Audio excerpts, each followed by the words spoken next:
उत्तर प्रदेश वाला हूं, उत्तर प्रदेश का सांसद हूं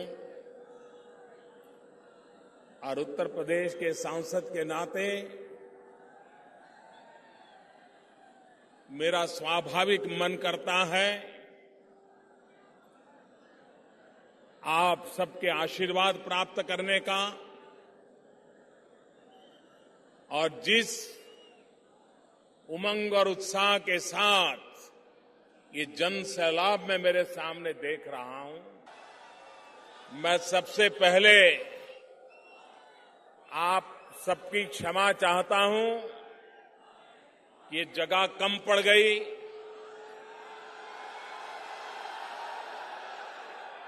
जितने अंदर है उससे भी ज्यादा बाहर धूप में तप रहे हैं। ऐसी चमचमाती धूप में भी आप मुझे आशीर्वाद देने आए, ये मेरा सौभाग्य है। मैं आपका बहुत बहुत फिर से आभार व्यक्त करता हूं। भाइयों बहनों, आज मैं आपके सामने उस समय आया हूं, करीब इसी समय 2 साल पहले दिल्ली के राष्ट्रपति भवन के प्रांगण में हम सब शपथ ले रहे थे। जिस समय हम 2 साल पहले वहां शपथ ले रहे थे, उसी समय में आज मेरे देशवासियों को मेरे काम का हिसाब देने के लिए आया। मैंने लाल किले से कहा था, प्रधानमंत्री ये व्यवस्था है, लेकिन प्रधान सेवक ये मेरा दायित्व है, ये मेरी जिम्मेवारी है और मैं एक प्रधान सेवक के रूप में 125 करोड़ देशवासियों की सेवा करने का निरंतर प्रयास करता रहा हूं। मेरे प्यारे देशवासियों,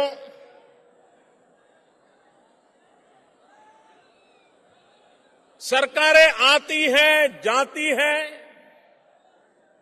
चुनाव होते हैं, लेकिन सरकार बनती है जन सामान्य के सपनों को पूरा करने के लिए। मेरे प्यारे भाइयों बहनों, गत 2 वर्ष में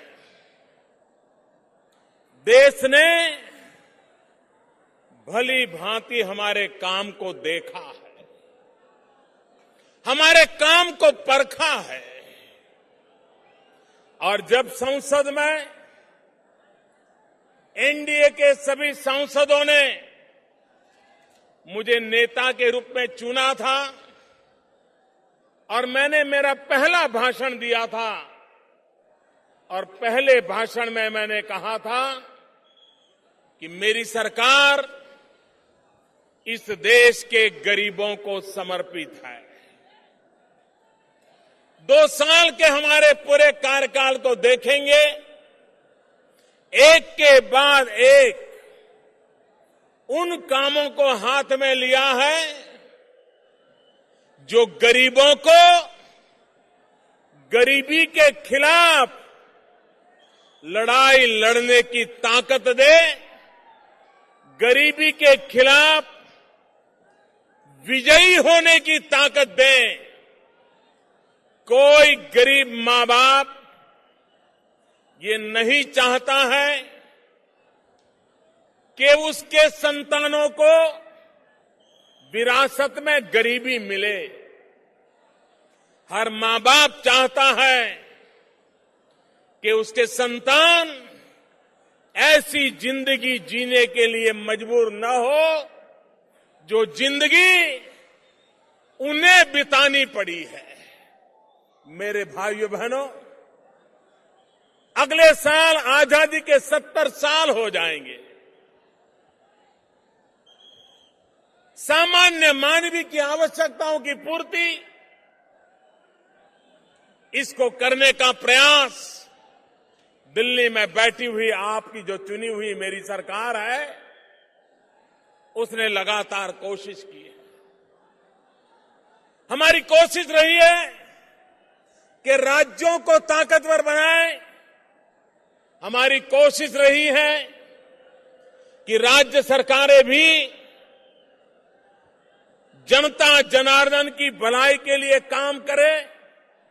और इसलिए आज स्थिति ऐसी है, पहले एक जमाना था जब दिल्ली सरकार के पास भारत का जो खजाना होता था, उसमें से 65% धन दिल्ली सरकार के खजाने में हुआ करता था और 35% धन राज्यों के खजाने में हुआ करता था।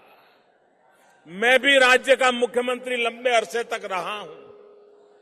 मैं राज्यों की तकलीफों को जानता था और इसलिए हमने आकर के सबसे बड़ा निर्णय किया, अब दिल्ली के सरकार के खजाने में 35% रुपया रहेगा और 65% रुपया राज्यों के खजाने में रहेगा।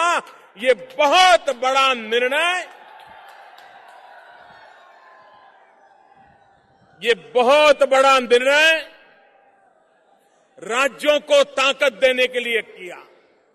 इतना ही नहीं, नगर पालिका हो, महानगर पालिका हो, पंचायत हो, ग्राम पंचायत हो, उनको भी सीधा अधिकतम मात्रा में धन पहुंचाने का काम दिल्ली में ये नई सरकार ने किया है।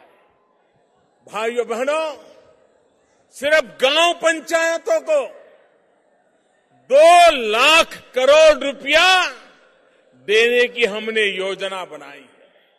आपके भी गांव में भारत सरकार की तरफ से हर वर्ष कहीं 80 लाख, कहीं 1 करोड़, इतनी बड़ी तादाद में लोगों के पास धन पहुंच रहा है, इसलिए कि गांव के जीवन में बदलाव आए, गांव के जीवन में सुख सुविधाएं आए, रोड बने, पानी की व्यवस्था हो, बिजली आए, अच्छी स्कूल हो, अच्छा अस्पताल हो, इन चीजों पर हमने बल दिया है। एक के बाद एक उन योजनाओं को हाथ लगाया है जिसके कारण देश के गरीब के जीवन में बदलाव आए। भाइयों बहनों, यह देश बदल रहा है, लेकिन कुछ लोगों का दिमाग नहीं बदल रहा है।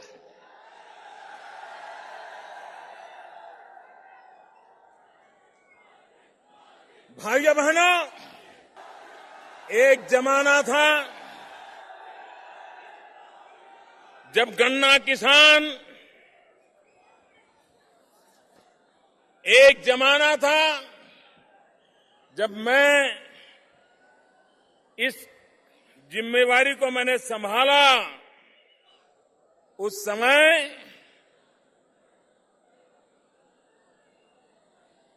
14,000 करोड़ रुपया गन्ना किसानों का बकाया था। न शुगर मिल को गन्ना किसानों की चिंता थी, न राज्य सरकारों को चिंता थी। गन्ना किसानों को हमेशा ताकत मिले, ऐसी योजना बनाने के लिए पहले कभी किसी सरकार को चिंता नहीं थी। वो टुकड़े फेंकते थे, समय निकालते थे और किसान बेचारा उनके इंतजार में रहता था कि चलो इस बार शुगर मिल का कुछ अच्छा हो जाएगा तो भुगतान हो जाएगी। लेकिन स्थायी रूप से उस समस्या का समाधान करने के लिए प्रयास नहीं होता था।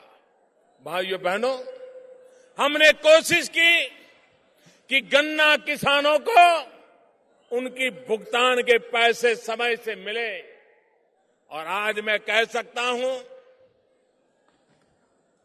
बहुत बड़ी मात्रा में ये पुरानी भुगतान का काम हमने अलग अलग योजनाओं के द्वारा करवाया। अब कोई 700-800 करोड़ रुपया अभी भी भुगतान का बाकी है। मैं राज्य सरकार को आग्रह करता हूं और मैं शुगर मिलों को चेतावनी देता हूं, इतने साल आपने किसानों के साथ जो किया है अब आपको नहीं करने दिया जाएगा। सरकार ने ऐसी नीतियां बनाई हैं कि आप अगर ईमानदारी से शुगर मिल को चलाएं तो गन्ना किसानों का कोई भुगतान बाकी रहने की जरूरत नहीं है। भाइयों बहनों, हमने गन्ने से इथेनॉल का भी अभियान चलाया है। 5%, 10% इथेनॉल बने जो हमारी गाड़ियों में पेट्रोल डीजल के साथ उपयोग में आए, ताकि कभी भी गन्ना किसान को मुसीबत की नौबत न आए। पर्यावरण का भी फायदा हो, विदेशी मुद्रा का भी फायदा हो और हमारे गन्ना किसान को भी फायदा हो, ऐसी एक नीति हमारी दिल्ली सरकार ने बनाई है। और मुझे विश्वास है, हमारी योजना है कि 2022 जब हिंदुस्तान की आजादी को 75 साल होंगे, देश के लिए मर मिटने वाले शहीदों का स्मरण करते हुए हमने संकल्प किया है उनको कैसा हिंदुस्तान देना। 2022 तक हम गांव गरीब किसान के लिए उन नीतियों को आगे बढ़ाना चाहते हैं ताकि हमारे किसान की आय 2022 आते आते 2 गुना हो जाए, डबल हो जाए। ये काम हमने तय किया और ये सिर्फ नारा नहीं है मेरे भाइयों बहनों, हमने पहला काम उठाया है। इस धरती मां की चिंता करना, हमारी जमीन बर्बाद हो चुकी है। वैज्ञानिक तरीके से जमीन का रख रखाव जरूरी है और इसलिए हमने सॉइल हेल्थ कार्ड की योजना के द्वारा देश के करोड़ों करोड़ों किसानों को सॉइल हेल्थ कार्ड देने का अभियान चलाया है। इससे किसान को पता चलेगा कि उसकी जमीन में क्या अच्छाई है, उसकी जमीन में क्या कमी है, उसकी जमीन में क्या बुराई है और क्या करे, कौन सी दवाई का उपयोग करे, कौन से खाद का उपयोग करे, कौन सी फसल उगबोए ताकि उसकी जमीन भी बचे और किसान को अच्छी फसल भी मिले। उस पर हमने काम आगे बढ़ाया है। हमने एक बड़ा सपना देखा है। प्रधानमंत्री कृषि सिंचाई योजना के द्वारा हमारे देश का किसान है, अगर उसको पानी मिल जाए तो वो मिट्टी में से भी सोना पैदा कर सकता है। मिट्टी में से सोना, देश के किसानों को पानी मिले। अभी मैंने जिन राज्यों में पानी का संकट है उन राज्य के मुख्यमंत्रियों के साथ घंटों तक बातचीत की और एक एक जिले का किसान के खेत तक पानी कैसे पहुंचे उसकी योजना बनाने की दिशा में आगे बढ़ रहा हूं। लेकिन मेरा सभी से आग्रह है, देशवासियों से आग्रह है कि हम इस बारिश में जितना पानी बचा सकते हैं बचाएं। खेत का पानी खेत में रहे, गांव का पानी गांव में रहे और अगर हमारे पानी के स्तर ऊपर आते हैं तो हमारे किसान को कोई भी प्राकृतिक संकट से जूझने की एक नई ताकत मिलती है। हमने आपदा के समय किसानों को जो राहत मिलती थी उसमें बहुत बड़ा परिवर्तन किया। पहले अगर आधी फसल खराब होती थी तो उसको मुआवजा देने का हकदार माना जाता था। हमने नियम बदल दिया, किसानों के आग्रह पर बदल दिया। अब पूरे खेत में 1/3 नुकसान होगा तो भी किसान को मुआवजा दिया जाएगा। ये निर्णय हमने किया। पहली बार देश में किसानों के लिए प्रधानमंत्री फसल बीमा योजना हम लाए हैं। पहली बार ऐसी प्रधानमंत्री फसल बीमा योजना है कि अगर किसान प्राकृतिक आपदा के कारण बुवाई भी अगर नहीं कर पाया तो भी उसको फसल का बीमा मिलेगा। ऐसा पहली बार हुआ। हम ऐसी फसल बीमा योजना लाए हैं कि किसान खेत के अंदर अपनी फसल काट करके रखी हो, अब बस उसको बाजार ले जाना है, मंडी ले जाना है, वो ट्रैक्टर का इंतजार कर रहा है। और ऐसे समय अगर भयंकर प्राकृतिक आपदा आ गई और बनी बनाई फसल बर्बाद हो गई तो भी उसको बीमा मिलेगा। ऐसी व्यवस्था फसल बीमा योजना में की। मेरे भाइयों बहनों, आप 2 साल पहले के जरा अखबार याद कर लीजिए, टीवी याद कर लीजिए, चौराहे पर जो बातें होती थी याद कर लीजिए। आए दिन एक नए भ्रष्टाचार की खबर आया करती थी। बड़े बड़े लोग भ्रष्टाचार में डूबे हुए हैं, उसकी चर्चा आया करती थी। भाइयों बहनों, देश का कितना रुपया लूट लिया गया है। मैं आज जब सरकार में बैठा हूं, एक एक चीज को देखता हूं तो मैं चौंक जाता हूं कि क्या लोगों को कुर्सी पर जनता जनार्दन के पैसे लूटने के लिए बिठाया जाता है। भाइयों बहनों, मैंने ये लूट बंद कराने के लिए बीड़ा उठाया है। 2 साल हो गए। मेरे प्यारे भाइयों बहनों, यह उत्तर प्रदेश का सांसद आज सर झुका करके अपना हिसाब देते समय, मेरे उत्तर प्रदेश वासियों, मैं आपसे पूछना चाहता हूं, क्या कभी भी 2 साल में आपने कोई खबर ऐसी सुनी है कि जिसमें मोदी सरकार ने 1 रुपया खाया हो? पूरी ताकत से बताओ भाइयों। हमारे विरोधियों ने भी कोई आरोप लगाया है? किसी अखबार में छपा है? किसी टीवी ने दिखाया है? आपको किसी ने सुनाया है? भाइयों बहनों, 2 साल पहले किसी की हिम्मत नहीं थी कि लाखों लोगों के बीच खड़ा होकर के अपने हिसाब दे सके और जनता से पूछ सके। आपको हैरानी होगी, गैस का सिलेंडर,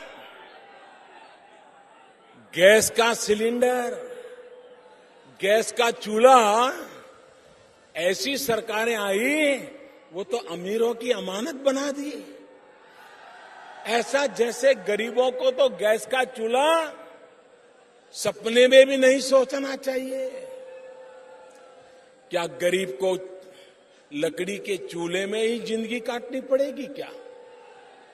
क्या मेरी गरीब मां को दिन में लकड़ी का चूल्हा जला करके खाना पकाते पकाते 400 सिगरेट का धुआं अपने फेफड़े में लेना होगा? क्या गरीबों को मरने दिया जाएगा? क्या भाइयों बहनों, ये मेरा देश कितना ताकतवर है, मेरे देशवासी कितने ईमानदार है, यही तो है जो मुझे काम करने की ताकत देता है।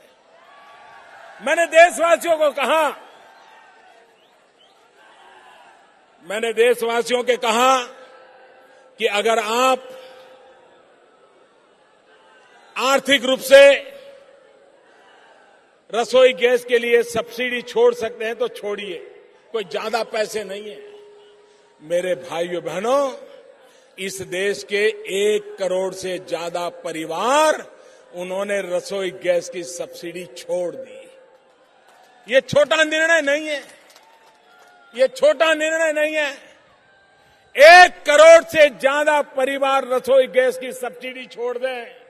तो मैंने भी निर्णय किया कि आने वाले 3 साल में 3 करोड़ पिछले साल 3 करोड़ परिवारों को गैस का कनेक्शन दे दिया और आने वाले 3 साल में 5 करोड़ गरीब परिवारों जहां लकड़ी का चूल्हा जलता है उनको गैस का कनेक्शन दिया जाएगा। मातृशक्ति के सशक्तिकरण का इतना बड़ा कार्यक्रम आजादी के बाद 50 साल में कभी चला नहीं है। भाइयों बहनों, इतना बड़ा निर्णय, नारी सशक्तिकरण का ये काम हमने किया है। आप मुझे बताइए, सरकार समाज की भी चिंता करनी पड़ती है। आज हमारे समाज में पुरुष की तुलना में महिलाओं की संख्या कम हो रही है। बेटे जितने पैदा होते हैं, बेटियां कम पैदा होती हैं, क्योंकि बेटियों को मां के गर्भ में ही मार दिया जाता है। समाज में असंतुलन पैदा हो रहा है। अगर 1000 बेटे पैदा होते हैं, 1000 बेटियां पैदा नहीं होगी तो समाज का हाल क्या होगा, इसका आप अंदाज लगा सकते हैं। और इसलिए हमने अभियान चलाया है, बेटी बचाओ बेटी पढ़ाओ। भाइयों बहनों, हमारे देश में एक फैशन हो गई है, हर योजना जातियों से जोड़ दी जाए, हर योजना संप्रदाय से जोड़ दी जाए, हर योजना वोट बैंक के बनाने के लिए बनाई जाए। भाइयों बहनों, मेरे लिए तो 125 करोड़ देशवासी यही मेरा परिवार है। न जात है, न पात है, न पंथ है, न संप्रदाय है। सभी 125 करोड़ देशवासियों की भलाई के लिए हमने योजनाओं पर बल दिया है। और इसलिए जब मैं बेटी बचाओ की बात करता हूं, जब मैं बेटी पढ़ाओ की बात करता हूं, तो सभी 125 करोड़ देशवासियों के लिए करता हूं, हर परिवार के लिए करता हूं, हर सांप्रदाय की बेटी के लिए करता हूं, हर जाति की बेटी के लिए करता हूं, हर बिरादरी की बेटी के लिए करता हूं। जब तक समाज की सभी बेटियां ताकतवर नहीं होगी, ये मेरी भारत माता ताकतवर नहीं होगी। और इसलिए मेरे भाइयों बहनों, पिछले 2 साल में बेटी बचाओ बेटी पढ़ाओ, इसका एक बहुत बड़ा अभियान चलाया है। आज गांव में जाएं तो लोग कहते हैं, साहब हमारे गांव में भी जरा पक्की सड़क हो जाए। गांव में पक्की सड़क की मांग रहती है। आज मुझे दुख के साथ कहना है, पिछली सरकार में एक प्रकार से सड़कें बनाने के लिए जमीन पर सड़क नहीं नजर आती थी। पता नहीं पैसे कहां जाते थे, पता नहीं योजनाएं कागज पर होती थी कि कुछ होता था। आज मैं 2 साल के भीतर भीतर आपको कहता हूं कि पिछली सरकार में एक दिन में जितने किलोमीटर रोड बनते थे, इस सरकार में एक दिन में उससे डबल रोड बनते हैं, डबल रोड बनते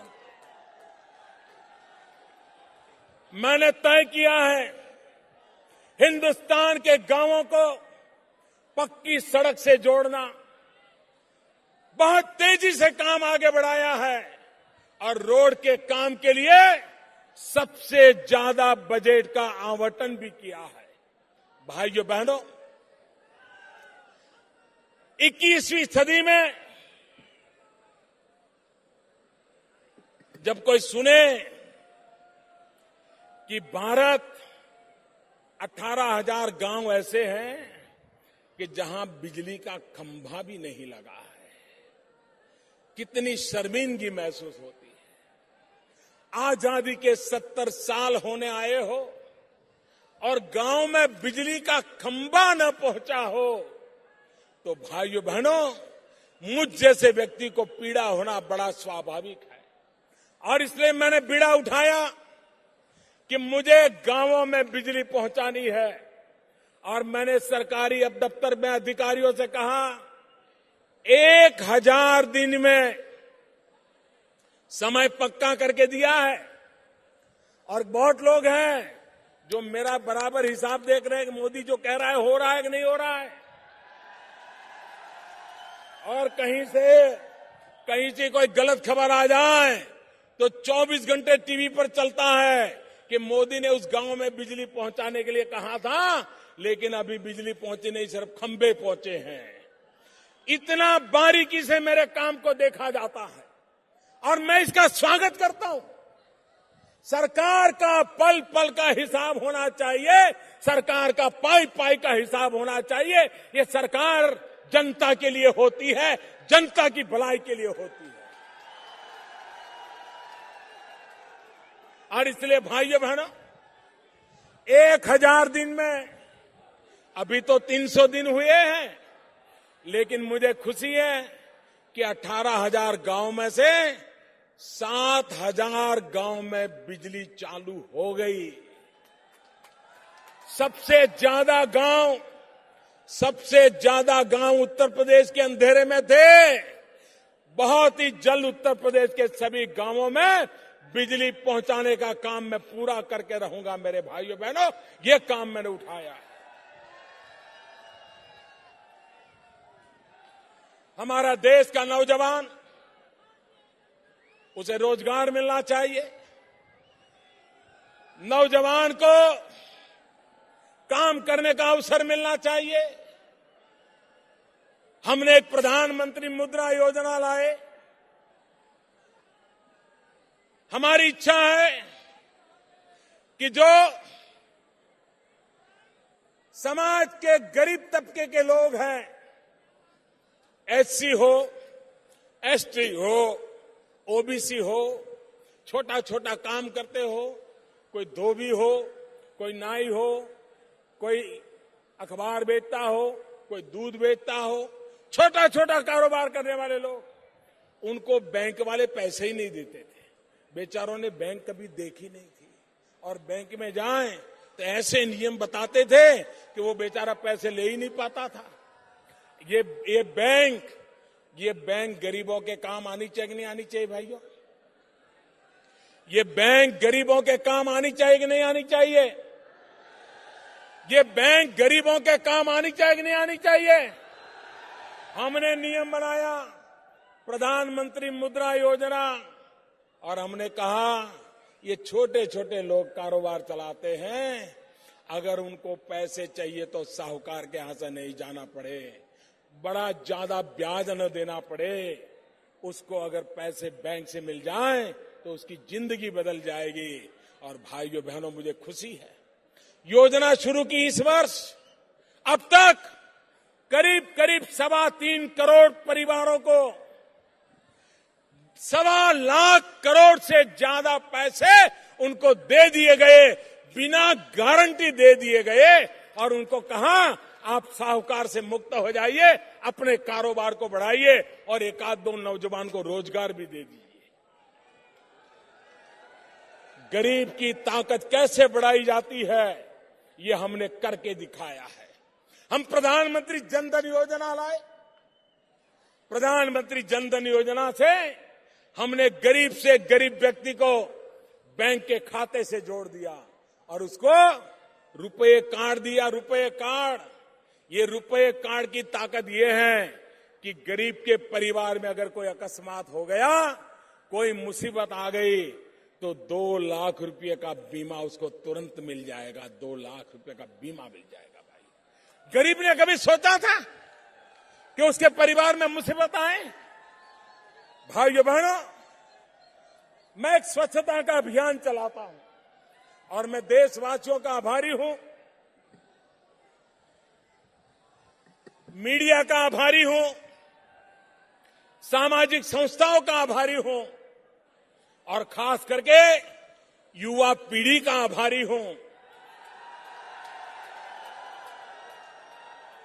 उन्होंने स्वच्छता के अभियान को अपना कार्यक्रम बना लिया है। चारों तरफ घर में जाओ तो छोटा बच्चा भी अगर कोई कूड़ा कचरा फेंकता है तो टोकता है, देखिए मोदी जी ने कहा है कचरा यहां मत फेंको। ये स्वच्छता का अभियान किसके लिए है? ये स्वच्छता का अभियान अमीरों के लिए नहीं है। ये स्वच्छता का अभियान गरीबों के लिए है, ताकि गरीब बीमार होता है तो 2-4 दिन बीमार रहा है तो उसका रोजगार बंद हो जाता है। अगर गंदगी है और बीमारी आती है तो गरीब परिवार को साल में एक एक व्यक्ति के पीछे औसत 7,000 रुपए का खर्चा होता है। अगर स्वच्छता होगी तो मेरे गरीब को हम बीमारी से बचा सकते हैं। मैंने डॉक्टरों से प्रार्थना की है, प्राइवेट डॉक्टरों से प्रार्थना की है और मैं आज दोबारा दोहराना चाहता हूं। यहां भी जो डॉक्टर मित्र हैं, एमएलए एमपी है, वो अपने इलाके में डॉक्टरों को समझाएं। क्या मेरे डॉक्टर मित्र एक काम कर सकते हैं क्या? हर महीने 9 तारीख को, हर महीने की 9 तारीख कोई भी गरीब प्रसूता माता अगर उनके यहां आती है तो मुफ्त में उसका देखभाल करेंगे, उसकी जांच करेंगे, दवाइयां देंगे। हमारी गरीब माताएं प्रसूति के समय कभी कभी अकाल मृत्यु हो जाती है। अगर हमारे डॉक्टर 12 महीने में 12 दिन दे दें, हर महीने की 9 तारीख, कोई डॉक्टर को ज्यादा नुकसान नहीं होगा। अगर मेरे देश के 1 करोड़ परिवार गैस की सब्सिडी छोड़ सकते हैं तो मेरे पढ़े लिखे डॉक्टर भी 12 महीने में 12 दिन मेरी गरीब प्रसूता माताओं के लिए दान दे सकते हैं और मेरी गरीब प्रसूता माताओं को मदद मिल सकती है। मैं आज उनसे यह आग्रह करता हूं, भाइयों बहनों, लेकिन इसके साथ साथ जब स्वास्थ्य की बात आती है तो मुझे एक बात और भी कहनी है। हमारे देश में डॉक्टरों की संख्या कम है, मेडिकल एजुकेशन में भी अलग अलग राज्यों के अलग अलग नियम हैं। कहीं पर डॉक्टर सरकारी अस्पताल में 60 साल में रिटायर्ड हो जाता है, कहीं पर 62 साल में रिटायर्ड हो जाता है और हमें डॉक्टर की कमी महसूस होती है। अगर देश में पहले ही ज्यादा मेडिकल कॉलेज बने होते, पहले ही ज्यादा डॉक्टर तैयार हो गए होते तो आज डॉक्टरों की कमी नहीं पड़ती। 2 साल के भीतर भीतर डॉक्टर बनाना तो मुश्किल काम है, लेकिन गरीब परिवारों को डॉक्टरों के बिना रहने के लिए मजबूर नहीं किया जा सकता। और इसलिए मैं आज उत्तर प्रदेश की धरती से देशवासियों के लिए घोषणा करना चाहता हूं कि आज डॉक्टरों की जो सरकारी अस्पतालों में है, उनकी रिटायरमेंट की उम्र कहीं 60 साल है, कहीं 62 साल है। इसी सप्ताह हमारी सरकार की कैबिनेट निर्णय करेगी और उसके बाद अब डॉक्टरों की रिटायर होने की एज 60-62 के बजाय राज्य हो या भारत सरकार हो, सबके लिए 65 उम्र कर दी जाएगी, 65 कर दी जाएगी, ताकि हमारे डॉक्टरों की सेवा अधिक समय तक शिक्षा के लिए सरकारी अस्पतालों के मिलते रहे। और जब तक नए डॉक्टर तैयार होते हैं, नई कॉलेज तैयार होती है, जिसका काम भी बड़ी तेजी से चल रहा है, इस काम को भी हम आगे बढ़ाना चाहते हैं। मेरे प्यारे देशवासियों, विकास की दिशा में आज पूरा विश्व कह रहा है, अगर दुनिया में तेज गति से विकास करने वाला कोई देश है तो देश का नाम हिंदुस्तान है। मेरे भाइयों बहनों, हिंदुस्तान। 2 साल पहले लोग कहते थे अब हिंदुस्तान डूब गया, हिंदुस्तान खड़ा नहीं हो सकता है, अब हिंदुस्तान के दिन इतने खराब हैं कि हिंदुस्तान की स्थिति बदल नहीं सकती। 2 साल पहले निराशा का माहौल था, आज उत्साह का माहौल है। 2 साल पहले परेशानियों का माहौल था, आज आगे बढ़ने का माहौल है। देश आगे बढ़ना चाहता है, नौजवान विकास चाहते हैं और इसलिए भाइयों बहनों, हमारे देश की समस्याओं का अगर कोई भी समाधान करना है तो समाधान एक ही बात से होने वाला है और वो समाधान होने वाला है विकास के माध्यम से। विकास ही हमारी सारी समस्याओं का समाधान है। बाकी जितनी बातें कोई करता है वो सिर्फ चुनाव के लिए करता है, वोट बैंक के लिए करता है।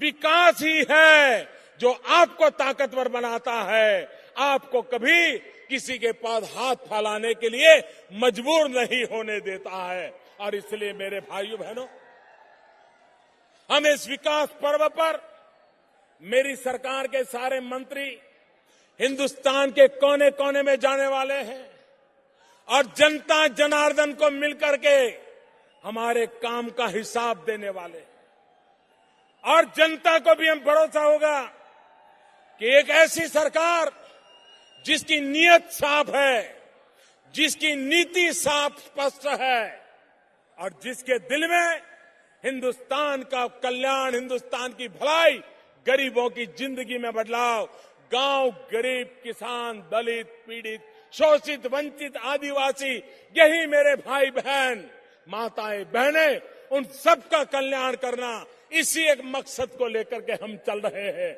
मैं आप सबसे आग्रह करता हूं कि आप भी इस विकास यात्रा में भागीदार बने। हम सब मिलकर के देश को आगे बढ़ाएं। सरकार हमारे लिए क्या करेगी वो आपका हक है, आपका वो हक जायज है, लेकिन हम भी देश के लिए क्या करेंगे ये भी हमारी जिम्मेवारी है।